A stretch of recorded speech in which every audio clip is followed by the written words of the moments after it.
What's happening, fam? L.A.R. movement still moving. Book is entitled Lessons from a Non-Custodial Father at Amazon, Kindle, and Create Space. The link will be in the description box below. As usual, this video is entitled Is Capitalism Rigged? You gotta excuse me. I got in a car wreck. That's why you see this Sagat gash on my forehead. But I wasn't feeling that hot. Anyway, I think people don't take into consideration how capitalism is set up. And the way it's set up is beneficial to people who are at the top and not beneficial to the people that are at the bottom. And really not beneficial to the people that are in the middle. There are ways to climb up from poverty to middle, from middle to upper, but the way this country was set up, it's more advantageous for you to start off rich than to build from nothing or build from a little bit. You know, and that's not to say that you can't, but I think capitalism is rigged because of, we talk about this country and being competitive and all that other stuff, but let's be honest. You can go get an education and you can be the smartest person in the room, and that can bring you from nothing to something.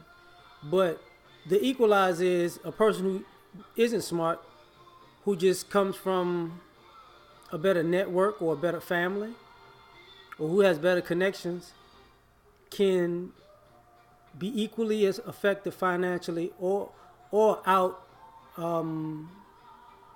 outproduce you as far as income because somebody because of nepotism or just you know somebody. And that goes into the phrase that it's not what you know but who you know. So to me, that rigs capitalism, because you don't necessarily have to have the best and the brightest to get the best and the brightest money, right? And some people don't think about that, you know. Me personally, I do. I think about it in a lot of different ways. Culturally, racially, age-wise, and let's just get into it. Like, I watch sports. I don't watch as much as I used to, but I watch sports. I find it hilarious that I'm using football as an example because football isn't the guaranteed money. Normally, you got a black player, you got a white player. If a black player has a history of getting injured,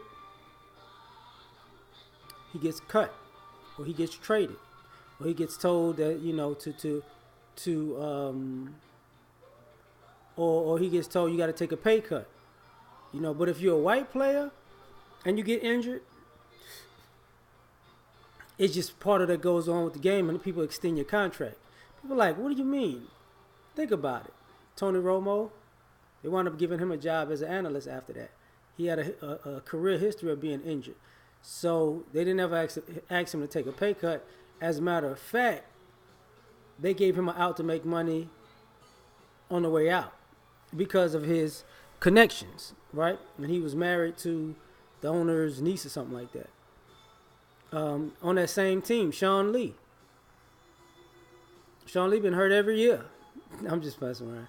I mean, you look at the Texans, you would say that Brian Cushing gets hurt every year and gets popped for drugs, but he kept a job. Same thing that went on with the kicker in the Giants. You know, they kept him on the team and extended his contract, right? After he got caught. And that, in my opinion, rigs capitalism.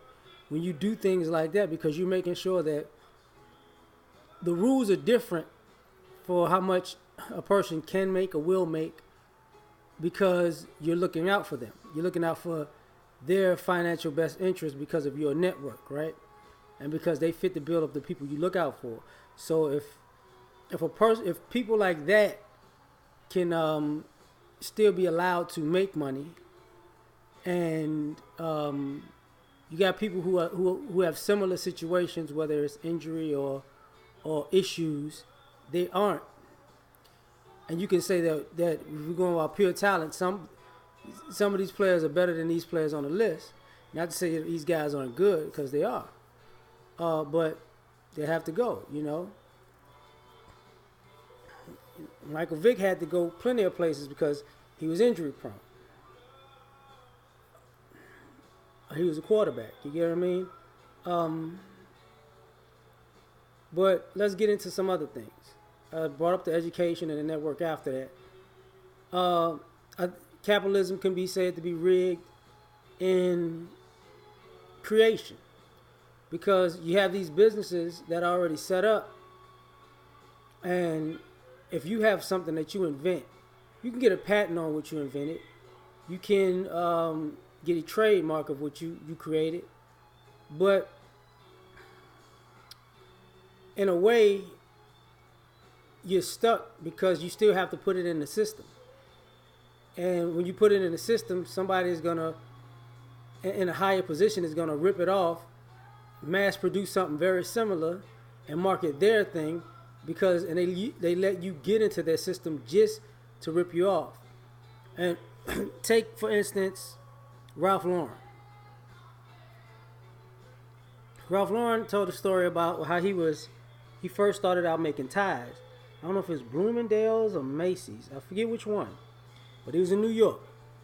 He started out making ties, and they put it in the department store. He got the ties made in the department store. And what wound up happening was that particular store started duplicating his ties, because he was selling those ties. He was making money on those ties. So they started duplicating the ties. So now they let him come into the business. Then they tried to cut him off at the knees because they wanted to see his creativity and just, duplicate it and sell it. And that's how they make their profit, right?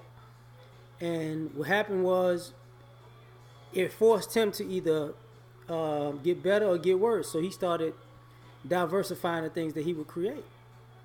And then that's how you get the jeans and the shirts and the shoes and the suits and all and all the other apparel that Ralph Lauren makes now, because he had to compete with getting cut off at the knees by the very business that gave him his first shot. So that's what I mean by the system could rip you off, right? Because more times than not, it's about marketing. And a lot of people who do business and who do marketing, they're not innovative. They're not creative. They don't have any good ideas. So they need the people who are the innovative and the creative. They need them to come and put their products in their space, in the system that they created, so they can actually rip it off. And that's how capitalism works to me. That's why I said it's rigged. Because there is no such thing as fair. There's no such thing as a competitive market. When it comes to competing, even in business, it goes the same way when it comes to, sometimes you market people as inferior with their business. And I come to find it's hilarious because it rigs capitalism, because you say, oh, these people have a reputation for doing bad business. So once that belief is believed, or that innuendo, or them insinuating that these people are bad news, if other people can just go along with that feeling, it does damage to the business. The irony of that is, the very people who put out that rumor of somebody else having bad business, they can participate in bad business, but they just not looked at and viewed with that scenario. So, you can go to a business, say you can go to a fast food restaurant, and you can say, oh, this is why I don't like coming here, because they're always slow. But then you can go to McDonald's, and McDonald's is always slow too, but you're just overlooking the fact that McDonald's is always slow because you're accustomed to the sign saying over 1 billion served. So In your mind, it says, oh, well, they served over 1 billion people, so that just caught them on a slow day. They could have been slow to over 600 million people. But the perception in your mind, you know, keeps bringing you back over and over and over again. And you could go to this one over here and this one over here and deal with the same process. Because what the business is really about is having the same expedient, good service at whatever location you're going to. And some people give certain businesses passes because they figure, oh, that's just this location. And how many times do you say, oh, that's just this location? And how many locations have you been to like that? And because that belief system, it rigs capitalism, because you'll put money in somebody else's pocket, but won't put money in another business's pocket because you have a certain belief system about them. The same thing as far as marketing and perception. Sometimes, like I said earlier, it's not what you know, it's who you know. Sometimes you can work your network and the people you know to make sure somebody isn't going to be successful as long as you have something to do with it. And that to me rigs capitalism, because at the end of the day, that's part of the reason why I think people say to diversify their portfolio, because if you have a focus on one particular thing, you may come into an enemy who can put up multiple roadblocks for you to be successful in that one particular thing. Not saying it can't happen, but you're going to come to find out that there are going to be days and nights and seasons where the very people who are making sure you don't get ahead, are turning you, be like, you know what? I thought such and such told me you were completely different, and because of that, I treated you this way, and I was on the back end doing this, and this to make sure you couldn't get ahead. And it comes to find out you have great character, you're a great person, and I just delayed your success.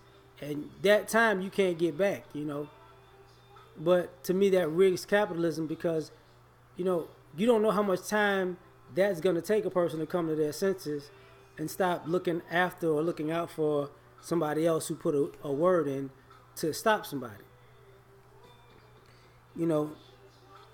So this is, in my opinion, ways capitalism is rigged. We out.